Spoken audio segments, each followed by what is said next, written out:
Don't walk alone at night. Walking Leon home, Part 1. On Sunday, Leon and Marcus had come over to play. Now it was getting dark. We're sitting on the porch, waiting for Leon's mother. Leon, my father called. Your mom is on the phone. Her car won't start. Tell her not to worry. I walk home, Leon said. Don't walk alone at night, my father told him. Marcus and I will go with him, I said. Can we? All right, my father said.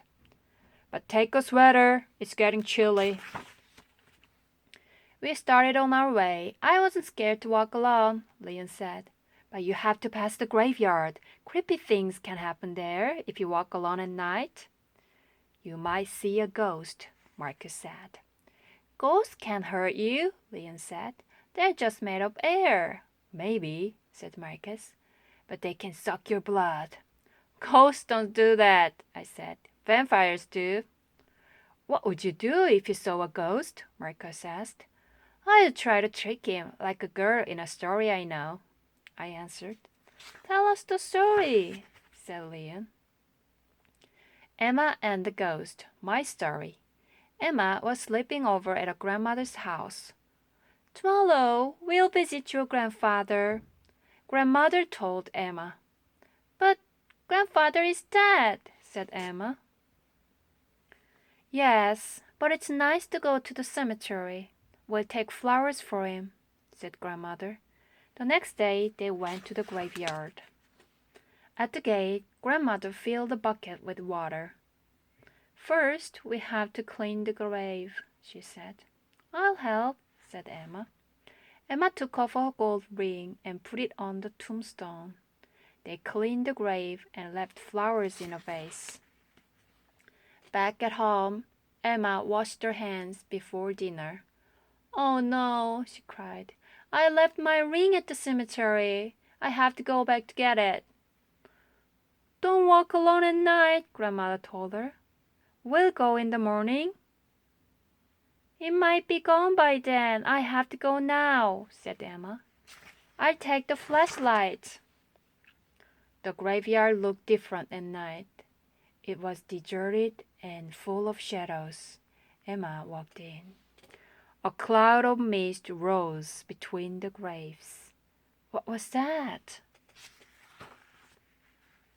The cloud floated over to her and changed into an ugly old man. It was a ghost! Emma was terrified, but she made herself smile. Good evening, she said. It's not good for you, young lady, the man said. I'm a ghost. Yes, well, so am I, said Emma. You are? The ghost asked. But you don't look like one. That's because I just died this morning. I'm a new ghost, Emma lied.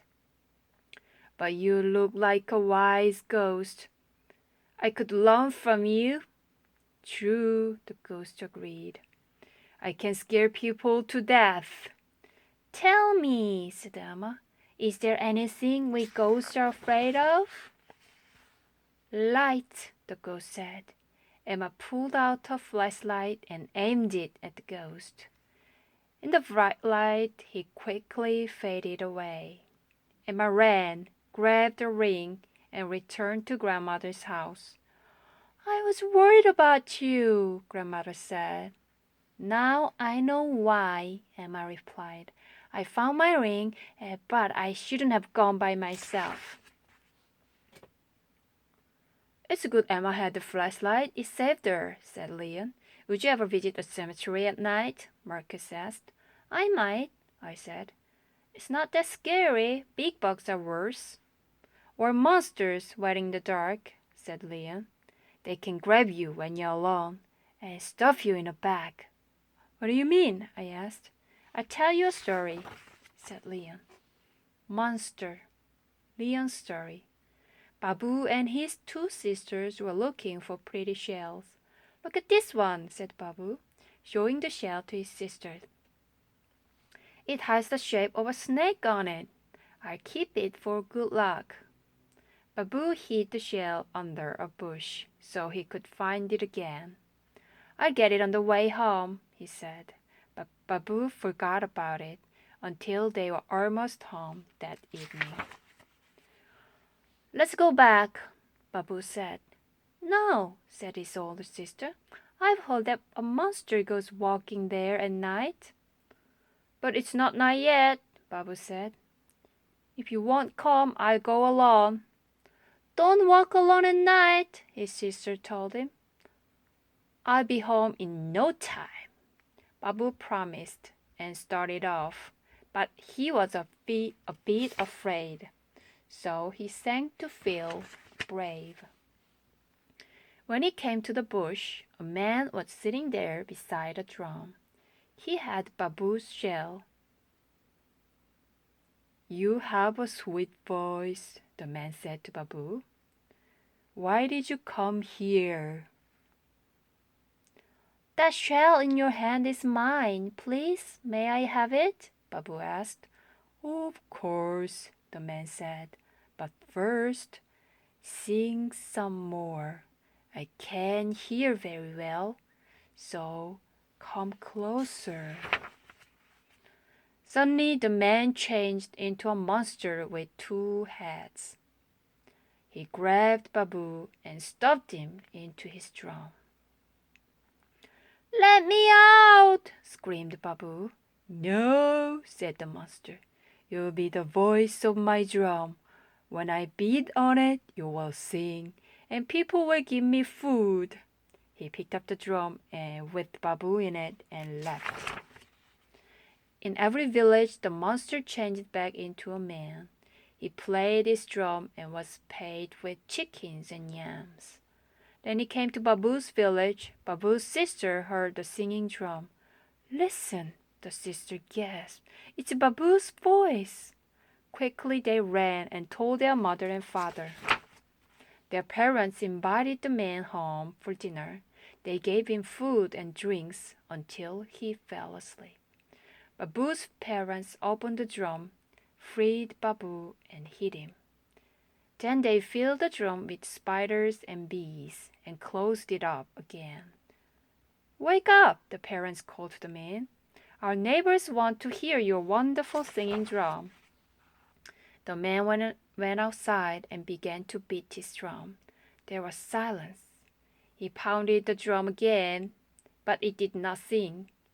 The man became angry. He pulled the skin off the drum. The bees escaped from inside and stung him. In his panic, the man changed it into a two-headed monster. Then spiders beat him, and the monster died. When it was all over, the parents said to Babu, Next time you go out, stay with your sisters and come home before dark. And Babu did. Was that scary? Leon asked. Not very, I answered. But you told me you don't like bugs, said Leon.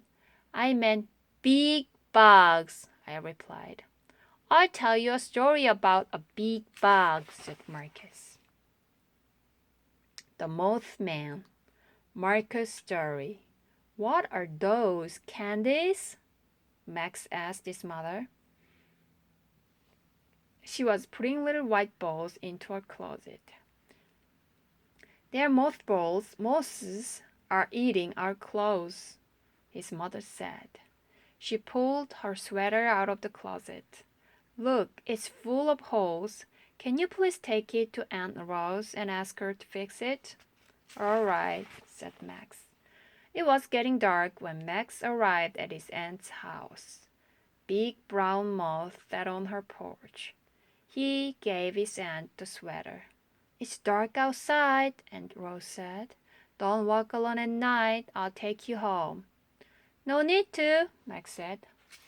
If you lend me your bike, I'll bring it back tomorrow.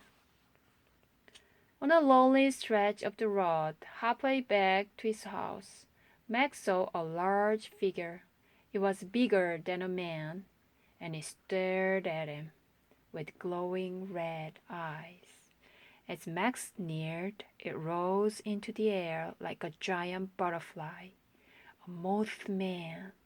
It swooped down toward him.